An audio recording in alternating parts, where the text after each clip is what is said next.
This is another episode of The Right Life Podcast, your number one source for everything bariatric surgery, from pre-op to post-op. Registered dietitian Alex Conception gives you real, raw tips and motivation through your journey. This is The Right Life Podcast. Hello, everyone. Welcome back to The Right Life Podcast. I hope you are all doing fantastic. It is Monday, the start of the week. This is when the diet starts. This is when the program starts because you just had a fun weekend. Am I right? Let's hope not. The weekend isn't an excuse to go off the rails, but if you need Monday to help you get started, it's Monday. So let's get started. Today I want to talk to you about a question that I get asked so many times, and it is, do I count net carbs or total carbs? The problem is that we live in a society that is divided. We have to choose sides. You are either pro-carbohydrate or pro-fat, pro-keto. There's a documentary that glorifies carbohydrates. There's a documentary that glorifies fat. But what we really need is balance and whole foods. I just wanted to get that out there because of the information that sways us so strongly into one direction and forces you to choose. Just like being a vegan versus, a non-vegan, eating animal proteins versus plant-based. And you'll have documentaries that will strongly advocate with scientific backing to support a plant-based diet. And you will have documentaries with scientific backing, support, and testimonies completely opposite, with pure meat or pure animal proteins.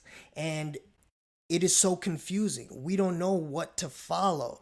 Yet there's no documentaries that advocate balance. Anyhow, I'm getting off topic. I did want to talk about carbohydrates. I just wanted to get that out there as well, that balance is okay. Calorie control, making sure you're getting protein, amino acids, whether it be plant-based or animal protein-based. Make sure you are getting adequate vegetables for the fiber and the micronutrients, as well as supplements, water, and exercise. So balance, okay? Now, back to carbohydrates. What are carbohydrates? Carbohydrates are the sugars and the starches in your food. Carbohydrates make up one of three macronutrients. The macronutrients are protein, fat, and carbohydrates. Macronutrients yield calories, okay? 4 calories per gram of protein and carbohydrates and 9 calories per gram of fat. Carbohydrates can also be defined chemically as neutral compounds of carbon, hydrogen, and oxygen. When it comes to food, there are a couple different forms. You have your simple carbohydrates. This comes in the forms of sugars. And you have complex carbohydrates. This comes from starches and fiber. Okay, so the body uses carbohydrates as the primary source for fuel. Your brain uses carbohydrates as the main source for fuel. Now, it's not necessarily carbohydrate. Everything gets broken down into glucose, and that is what is used for energy.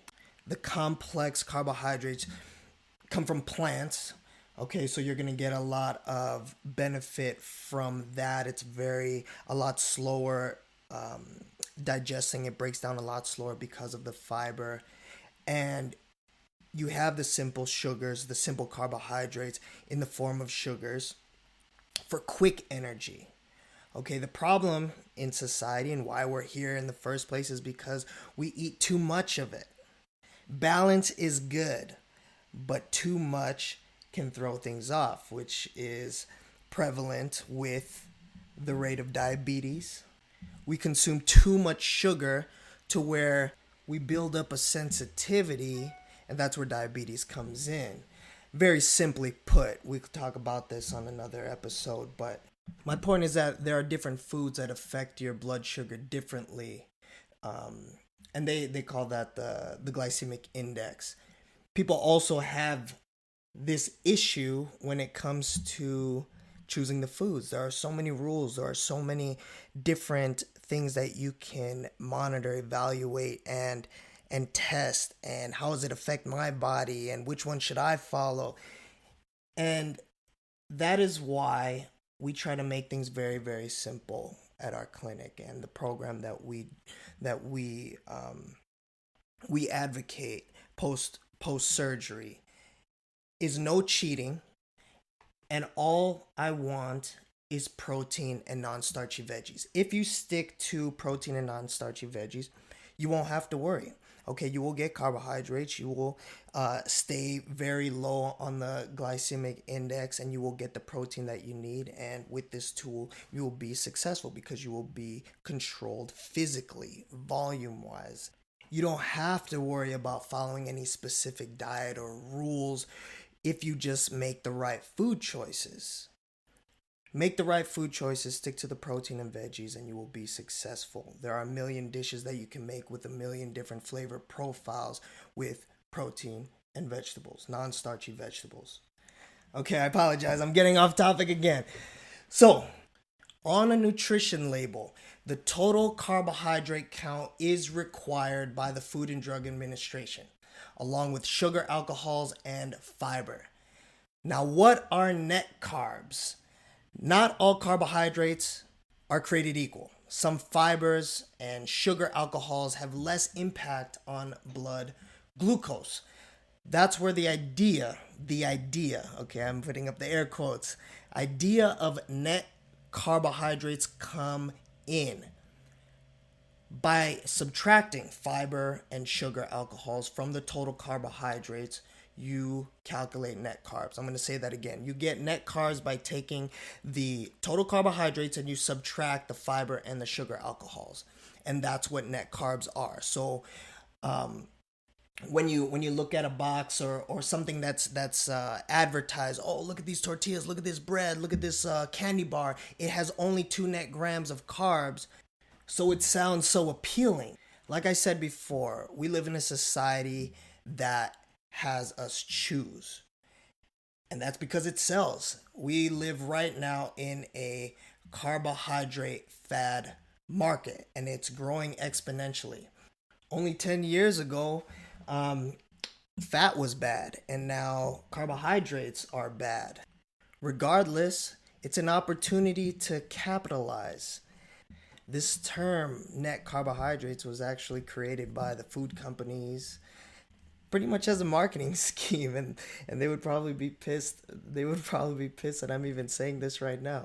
So what do we want? We want to follow a low carbohydrate diet. What else do we want? We want to eat all the freaking carbohydrates. So that was the opportunity. You can have both, and we're going to call it net carbs. A way to justify the actual consumption of carbohydrates while making you believe that you are not. And here is why. The net carbohydrate equation is not entirely accurate. Okay, this is because some sugar, alcohols, and fibers are actually absorbed in the body. The term net carbs, it doesn't even have a legal definition. It's not used by the FDA or the American Diabetes Association. As a matter of fact, if you are dosing insulin, okay, now, if you know what insulin is and what it's used for, then you understand this. But simply put, insulin is the key to allowing glucose to get into the cells. Okay, so that's what diabetes or type 2 diabetes is when it comes to insulin sensitivity. The blood sugar goes high because the insulin is desensitized, not allowing you to bring glucose into the cells. Now, if you are dosing insulin, try calculating your insulin dose to net carbs. It is not going to work. You're not gonna have enough insulin. But at the end of the day, if you're not insulin dependent, feel free to experiment and see how your body responds. Sometimes ignorance is bliss. And if you're happy with your weight, if you're happy with the food that you're eating, regardless of whether you believe it's true or not, then continue doing what you're doing. Granted, you are, again, getting adequate protein, getting that fiber, getting those micronutrients, getting that water, and getting that exercise, and you will be good. So, carbohydrates, net carbs are fake. You have to use total carbohydrates, calculate total carbohydrates, because it's all smoke and mirrors. All right, guys, have a great week. Have a great rest of your day, and I will see you in the next. Peace. This was another episode of The Right Life Podcast. For more motivation and future episodes with Alex, make sure to subscribe so you don't miss out on any life-changing moments.